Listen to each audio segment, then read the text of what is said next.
Wake up in the grind, clock ticking, 20 minutes flat, freedom main-handed, knives built where the real ones at, from broken dreams to unbreakable schemes. Somebody forgot their mic, and that somebody's me. It's one of them days, I guess. Anyway, welcome back to another episode of the Freedom Project. Wow, I fucked up the intro. Try that again. Welcome back to another episode of the 20-Minute Freedom Project. This show is for those who want ownership, discipline, freedom, and to build a life they've always wanted, one that is earned and not handed to them. I am Josh Lopez, and today we're going to go somewhere that most people need to go, but rarely do. We're talking about that lie that you may have been quietly believing or pondering about your own life. When the last time you scrolled through Instagram, Facebook, through someone's feed, or heard what a buddy from college was doing, and felt that thing, that quiet, almost embarrassing feeling in your gut that whispers, you should be farther along by now. If you know that feeling, this episode is for you. Here's what I've come to understand. We all carry wounds we never name. Not the loud ones like failure, losses, and obvious setbacks. Those we can talk about. What we can't talk about. The silent beliefs underneath it all. That we are running late to our own lives. And that belief, it doesn't feel like shame. It feels like ambition.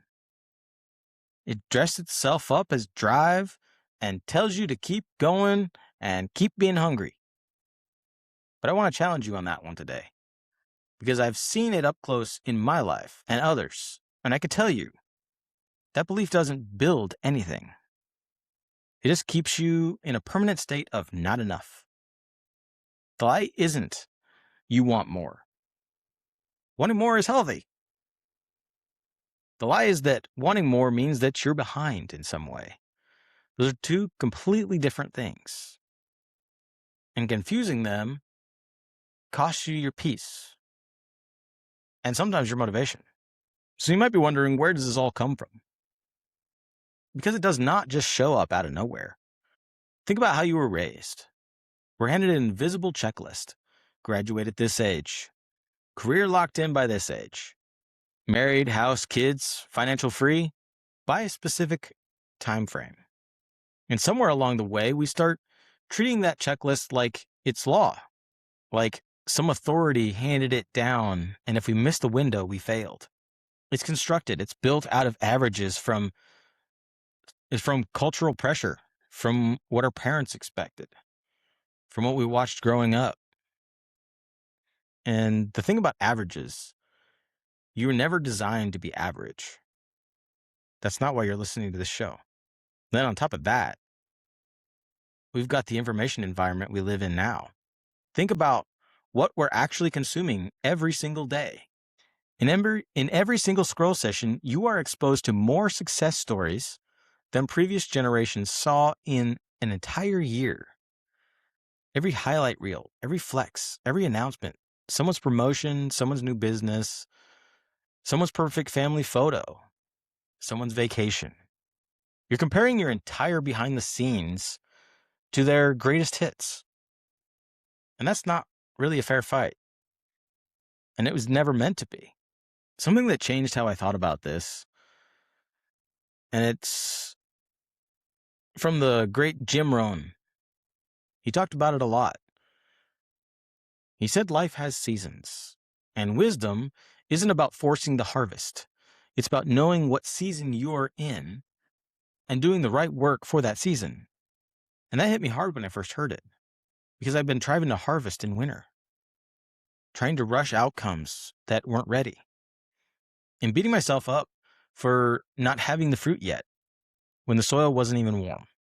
A man who plants in winter isn't behind. He's preparing for the spring. And the harvest doesn't come because you rushed it. It comes because you did the work. The thing I had to learn, and I'm still learning, is that the decision to go is available to you right now, today, this moment. You can't get back what didn't happen before this, but you can make every decision today that will completely change the trajectory of your life. And the second you make that decision, you're on board. You're no longer watching from the sidelines. You're in the game. That decision doesn't care how old you are. It doesn't care what you haven't done. Tony Robbins said it like this: it's not about the goal. It's about growing to become the person that can achieve that goal. And that growth, that becoming, starts the moment you decide. There's something I find fascinating. When you actually look at anyone who has built legendary things, I mean truly study them, a massive number of them didn't hit their stride until most people would have said that it's too late. Think about KFC and Colonel Sanders. He was 62 when he franchised KFC. Ray Kroc, he was 52 when he turned McDonald's into what it became. These men weren't those that got lucky early. They were men who kept going. And what that tells me is that the world's timeline for your life is not your timeline. The burning desire inside of you, the thing that won't leave you alone, that doesn't have an expiration date.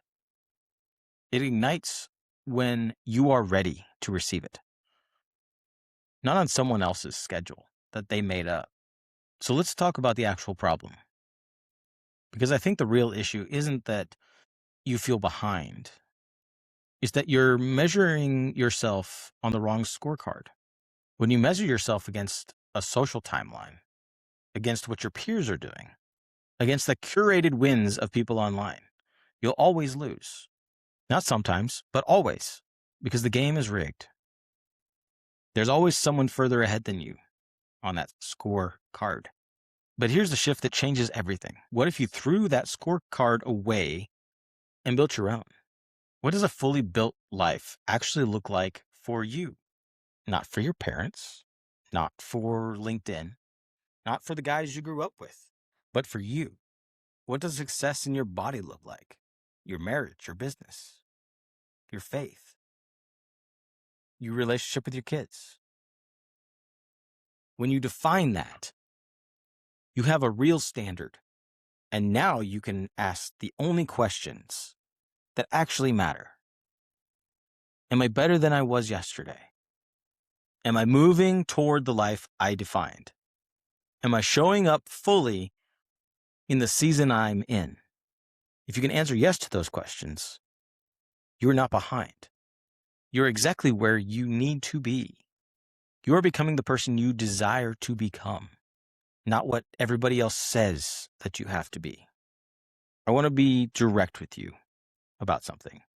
The reason that the I'm behind feels so heavy isn't just because it's a comparison. It's because underneath all of it is shame. And shame is a cage. Shame keeps you frozen. It keeps you stuck in self-judgment when you should be moving in self-ownership. And those two things, judgment and ownership, they cannot coexist. You have to pick one. Ownership sounds like this. This is where I am now. Now, what am I going to do about it? Not, I should go far. I should be further. Why am I not further? What's wrong with me? One of those creates momentum. The other one just tightens the cage.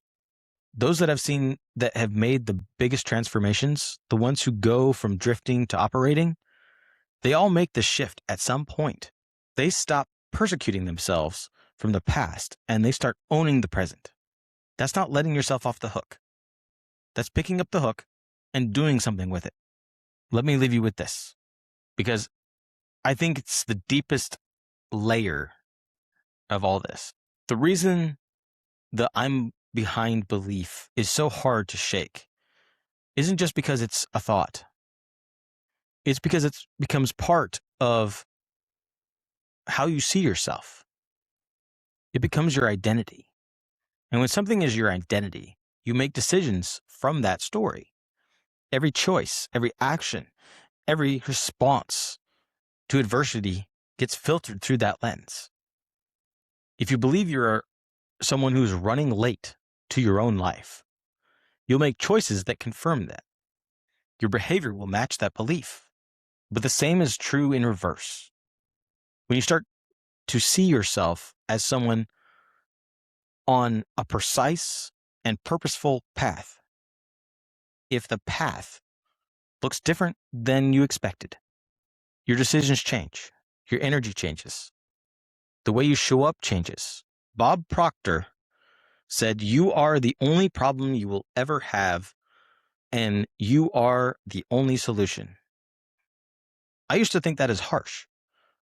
Now I think it is the most freeing thing someone can hear, because it means the answer is always inside you, always available, always ready when you are ready. All right, here's your challenge. And I want you to actually do this, not just nod along like, that could work. Sit down somewhere quiet, get a notebook or the notes app on your phone, and write down your own scorecard. Not society's, not your parents', not your peer groups, but yours. What does winning look like in your body, your relationships, your work, and your faith? On your terms. And then every morning this week, ask yourself those 3 questions. Am I better than I was yesterday? Am I moving toward my life? Am I showing up in this season? That's it. That's the work. Because the truth is, you are not behind. You are becoming, and those are 2 different things. Behind implies a finish line someone else drew. Becoming implies a direction you chose. Choose your direction, own your timeline, and build your life with the urgency of today and the patience of someone who knows the harvest comes in seasons. And remember, standards over feelings, ownership and action creates momentum. Freedom isn't found, it's built. And if this episode made you stop and reevaluate how you looked at your life, share it out so you and those around you can build greater and greater lives. Good morning, good afternoon, or good night, and I will catch you on the next one.